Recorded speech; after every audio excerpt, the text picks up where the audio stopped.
Hey everyone, welcome to Online Help Guide. Today in this video, I am going to show you how to install Skout application on Android. So without any further ado, let's get started. First of all, open your Google Play Store. Tap on the search bar on the top left corner of your screen.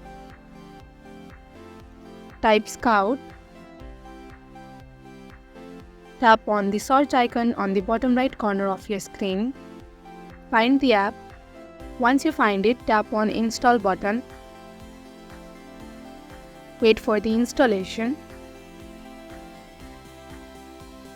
Once the installation is finished, tap on Open. Now you can create your account and meet, chat or go live. That is how you can easily install Skout on Android. Thank you for watching Online Help Guide. Hope this video was helpful. If it was, hit the like button and comment below your questions and feedback. Also, if you are new to our channel, subscribe and hit the bell icon so that you do not miss out upcoming videos.